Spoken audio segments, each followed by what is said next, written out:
Assalamualaikum warahmatullahi wabarakatuh.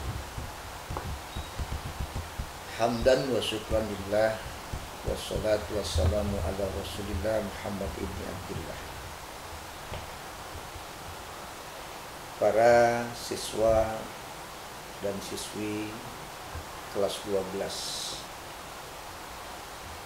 pertemuan pendidikan agama Islam pada sesi yang kedua ini, Bapak ingin menyampaikan materi sumber ajaran agama Islam. Sumber ajaran agama Islam itu dirangkum di dalam kitab suci Al-Quran. Kita tahu bahwa kitab sucinya agama Islam adalah Al-Quran. Al-Quran adalah wahyu kalamullah yang diturunkan oleh Allah Subhanahu wa ta'ala melalui malaikat Jibril, yang disampaikan kepada Nabi besar kita Nabi Muhammad sallallahu alaihi wasallam untuk disampaikan kepada seluruh umatnya. Allah Subhanahu wa ta'ala menurunkan Al-Quran sebagai tolak ukur bagi seluruh manusia yang ada di dunia, khususnya yang beragama Islam. Allah Subhanahu wa ta'ala berfirman di dalam surah Al-Baqarah ayat 2, "Dzalikal kitabu la raiba fihi hudan lil muttaqin."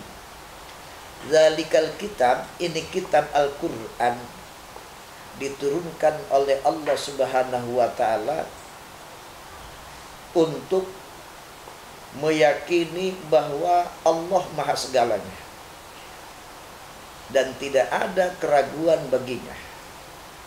Ini Al-Quran sudah mengemas sedemikian rapihnya agar kita betul-betul meyakini adanya Allah Subhanahu wa ta'ala. Dengan Al-Quran kita bisa menjadi orang-orang yang mulia. Dengan Al-Quran kita bisa diberikan petunjuk dan hidayah oleh Allah Subhanahu wa ta'ala. Inna hadzal Qur'ana yahdi lillati hiya aqwam wa yubasyshirul mu'minina alladzina ya'maluna shalihati anna lahum ajran kabira. Sesungguhnya Al-Quran itu hudal linnas, menjadi petunjuk bagi manusia, yang akan memberikan pandangan kepada manusia, menunjukkan manusia dari yang tidak tahu menjadi tahu, dari yang awam sehingga dia paham. Ini Al-Quranul Karim. Al-Quranul Karim merupakan wahyu kalamullah yang sangat mulia. Betapa pentingnya Al-Quran buat kita semua, khususnya bagi orang yang beragama Islam. Sumber ajaran Al-Quran itu banyak faedah yang sangat penting bagi seluruh manusia. Setiap yang namanya kebutuhan manusia sudah diatur oleh Al-Quran. Setiap kepentingan manusia sudah diatur oleh Al-Quran. Tanpa Al-Quran, manusia akan hancur. Tanpa petunjuk Al-Quran, manusia akan binasa. Al-Quran ini merupakan cahaya bagi seluruh manusia. Ketika kita mempelajari Al-Quran, maka Allah akan selalu memberikan kemuliaan kepada kita. Ketika kita memperdalam Al-Quran, maka Allah akan tambah pahala kepada kita, termasuk kita akan selamat dunia sampai akhirat. Al-Quran ini merupakan alat dan cara kita untuk lebih dekat lagi kepada Allah dan lebih semangat lagi untuk melaksanakan ibadah. Al-Quran memberikan batasan kepada manusia antara yang salah dan yang benar. Yang salah sudah diatur oleh Al-Quran, yang benar pun sudah diatur oleh Al-Quran. Maka sudah jelaslah sumber dasar ajaran agama Islam yang pertama adalah Al-Quran. Beruntunglah bagi kita sebagai penganut agama Islam yang mempunyai Al-Quran, menjadi hudal linnas, menjadi petunjuk bagi seluruh manusia. Berikutnya sumber ajaran Islam yang kedua adalah sunnatullah. Sunnatullah adalah hadis yang disampaikan oleh baginda Rasulullah sallallahu alaihi wasallam, qaulan au fi'lan au takriran. Ucapan Nabi, pekerjaan Nabi, dan ketetapan Nabi. Ini adalah sunnatullah.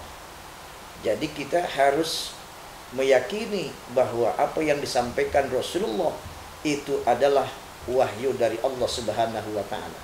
Wa ma yantiqu anil hawa.